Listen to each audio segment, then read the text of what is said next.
Bom, quem está comigo aqui agora é o Paulo de Godoy, que ele é o gerente geral de vendas da Pure Store aqui para o Brasil. Tudo bem, Paulo? Tudo, Guido, prazer.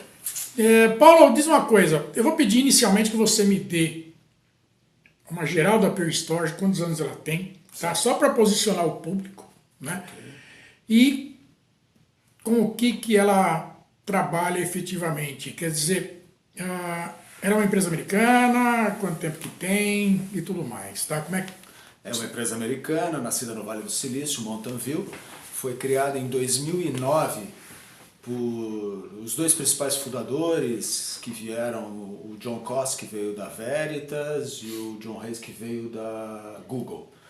Então, desde 2009, então a proposta deles foi já criar um ambiente de armazenamento de dados totalmente baseado em flash, na medida que eles já viam o disco como um grande limitador do data center, enquanto um dispositivo eletromecânico que já não estava entregando as demandas que as aplicações estavam precisando, e por outro lado com uma visão privilegiada talvez de como que o flash poderia ajudar o mundo. Então eles criaram já esse storage totalmente baseado e em função dessa tecnologia que permite justamente um aproveitamento muito maior dos recursos, tanto em termos de desempenho, quanto de funcionalidades, quanto de experiência do usuário e numa forma de softwares agregados ao equipamento que já entregam muito dessa simplicidade. A empresa, então, fundada em 2009, começou a entregar produtos em 2011, rapidamente já se posicionou de uma maneira muito forte e vem crescendo, né? Já foi projetada pelo Gartner como líder do quadrante mágico e desde então aí a gente vem já fazendo um crescimento muito grande. Vamos trocar em miúdos aí uma coisa que você falou, né? Quer dizer, que tipo de vantagens que tem, por exemplo, em relação a um storage tradicional? De saída que eu vejo é que não tem nada mecânico atuando Isso. no armazenamento, né? Não, Mas não por ser mecânico efetivamente, mas é porque o desempenho é 10 vezes maior, né? A taxa de troca de dados é muito mais rápida. Outra vantagem muito forte do mundo flash é a questão de densidade. Então você consegue colocar hoje petabytes num espaço de 3U, é uma coisa, né, uma grandeza que há pouco tempo atrás era inimaginável uma condição dessa, que por causa disso também gera menor consumo de energia elétrica, de ar-condicionado, além do espaço já propriamente dito, que dentro de ambiente de data center às vezes é uma coisa muito crítica. Além disso, aí você agrega novas funcionalidades que são importantes para as aplicações modernas. sei. Agora, aquela coisa do desgaste da pastilha, de lei e grava, lei e grava, lei e grava, isso Já não está é mais praticamente eliminado. relevante, isso era muito importante na época que a pastilha tinha uma baixa densidade. Essa foi a diferença principal do flash, talvez, nos últimos 5 anos. Quando a empresa começou, isso foi até uma coisa visionária. A densidade do chip era baixa e com isso esse desgaste eletrônico era uma coisa que impactava mais. Com lei de Moore, né, que você vai aumentando brutalmente a densidade dos componentes, isso foi deixando de ser, você foi acrescentando cada vez mais espaços de reserva e fazendo justamente o tratamento, né, do desgaste da célula de uma maneira muito mais simples e transparente e completamente irrelevante na questão de segurança dos dados atualmente. Bom, vamos pegar aqui no Brasil especificamente, você que é o responsável por vendas aqui, né? Quais são os mercados que mais demandam hoje aqui no Brasil? Legal, Guido. O que hoje eu priorizo, inclusive na minha estratégia aí de como atuar no mercado, o varejo é um mercado muito interessante, eles são sempre muito ávidos de ter um desempenho maior das soluções. Varejo online ou varejo tradicional? Os dois, inclusive os dois, porque toda essa preocupação de processar os dados com volume, né, com um desempenho alto e usar essa informação de uma maneira inteligente para gerar novas ofertas, controle de estoque, reposição, até o marketing mesmo de como deve ser direcionado, é um segmento que usa isso de uma maneira muito mais eficiente hoje em dia. Depois disso a gente vê o mercado financeiro, tradicional já hoje, o grande usuário, volumes e preocupação de performance e evolução das aplicações.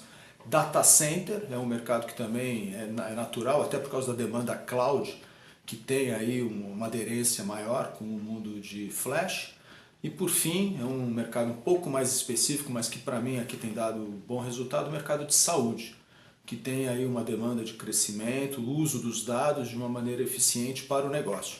Então são esses 4 segmentos que eu tenho trabalhado hoje com mais cuidado. Uma coisa que me ocorre, que eu não posso deixar de te perguntar, é o seguinte, não sei se essa é a palavra certa, mas manutenção, por exemplo. Né? No storage tradicional exige bastante manutenção, né? Que os contratos de suporte, manutenção, eles são Esse são é um caros. assunto Né? que tem aí dois... Aqui não tem. Né? Então, são 2 assuntos, né, que a gente acaba até trabalhando aí. Primeiro isso, a demanda de manutenção é menor. Eu não sou um dispositivo eletromecânico que roda, suscetível à variação de calor, eletricidade, até vibração mecânica é muito crítico para o storage baseado em disco. Por storage baseado em flash, isso é, de novo, totalmente irrelevante. Eu posso, né, jogar de uma altura que o flash é insensível a esse desgaste. Temperatura, eletricidade também ele é muito mais resistente. A resiliência do storage baseado em flash é naturalmente muito maior por causa disso. A outra questão é financeira em relação ao suporte, que é o custo dessa manutenção, que esse também é um diferencial da nossa proposta, de que o custo da renovação da manutenção, que é um ponto de atenção do storage tradicional, a gente criou toda uma proposta comercial em cima disso. Eu garanto o valor da renovação igual ao valor da aquisição e que, embutido nele, eu ainda trago a atualização tecnológica do equipamento, conseguindo então fazer uma garantia da preservação do investimento do seu storage. Ele vai ter garantia da durabilidade, a aplicabilidade dele dentro do ambiente data center, pelo custo já muito mais barato do que você tem hoje na hora que você tem que fazer a troca do equipamento. Vê se essa relação que eu vou fazer com você agora ela é válida, tá? Em termos de espaço físico, né? Certo. Antigamente a gente tinha HD de 1 GB, por exemplo, né? E hoje em dia você tem já micro SD de 2 TB. Para botar em celular, inclusive. Isso aí. A relação é mais ou menos essa? É sim? isso, a gente tem passado hoje. Então, essa é um dos discursos, né, da relação do dólar por gigabyte, está atrelado às vezes à densidade. Opa, eu falei 1 GB, não, 1 TB. Não, mas HD de 1 TB. Isso, né, os HDs externos, um antigo meu é de 1 TB. Mas o que você vê justamente hoje é esse aumento da densidade da solução flash nessas grandezas que você está falando. Já é natural. Hoje a minha máquina...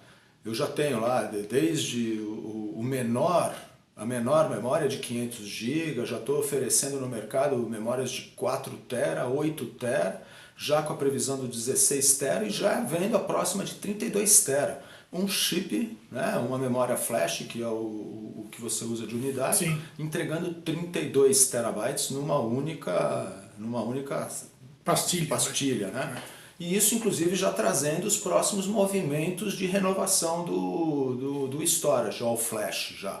Então, na medida que você foi vendo os discos crescerem a densidade, você foi vendo um impacto na performance da entrega deles. Quanto mais eles crescem, até os discos que tinham aquela questão de seek time, de rotação, sim, que justamente para quanto maior ele demorava mais para ser saudado, tendo umas questões em relação a isso, na memória flash isso vai começar a acontecer também. E por isso que já vem vindo aí o próximo movimento do mercado, que é o protocolo de comunicação que se chama NVMe, que já é um próximo salto, que dá muito mais paralelismo e já vai trazer para padrões ainda mais rápido de acesso em dados cada vez mais densos. Esse é naturalmente o que vai demandar do mercado. Só para ter uma ideia de grandeza, vamos pegar uma sala de 4x4, por exemplo, uma parede de 4 metros, né, e 2,70 de altura, cheio de storage tradicional ali. Você transforma isso em quanto de volume num? Depende um pouco aí de não, depende exatamente, mas só para ter uma ideia. Tá? Eu imagino, vou fazer uma aproximação aqui simples, mas eu acho que você botaria isso tudo em meio rack. O que você ocupa aí, né, esses 16 metros quadrados que você está falando, provavelmente é ocupar, eu acho que é meio metro quadrado, 1 metro quadrado, metade da altura só. Sei. Hoje, qual é que é, que é o maior hack que você tem hoje para oferecer no mercado? A unidade ali que a gente trabalha eu tenho dois equipamentos, duas linhas principais, que é o Flash Array e o Flash Blade. No Flash Array, a maior unidade que vai ocupar esse meio rack que eu te falei, ele vai entregar uns 10 petabytes úteis para você. Já o Flash Blade, que tem um modelo de crescimento um pouco diferente, que ele é o que a gente chama de scale out, num rack ele vai te entregar 16 petabytes. Aqui no Brasil você não tem cliente para isso ainda? Nesse tamanho ainda não, esperamos logo, né, chegar em alguns clientes que demandam esse tipo de densidade de utilização. No mundo já tem vários clientes usando até mais do que isso, incrível.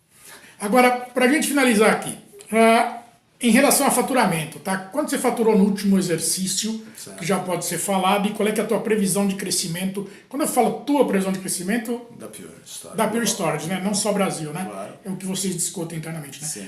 Qual que é a previsão? A previsão, então, o ano passado a gente faturou já 728 milhões de dólares e a previsão desse ano é já de 1 bilhão de dólares. É um marco para a gente. Se você pensar uma empresa que tem aí, na prática, 5 anos de mercado, é um número aí bastante representativo. É um crescimento até comparativo com o ano passado pequeno em relação aos anos anteriores, né? De 50% de crescimento. Mas a empresa tem ocupado um espaço muito grande, de uma maneira muito rápida, e a gente está muito feliz aí com esse resultado. E você trabalha através de canal? Totalmente através de canais. 100% através de canal? 100% através de canais. Eu falo até que eu não tenho nem nota fiscal para faturar um cliente final. Quem fatura é o distribuidor? É o parceiro. É o parceiro. Normalmente é a revenda que tem isso.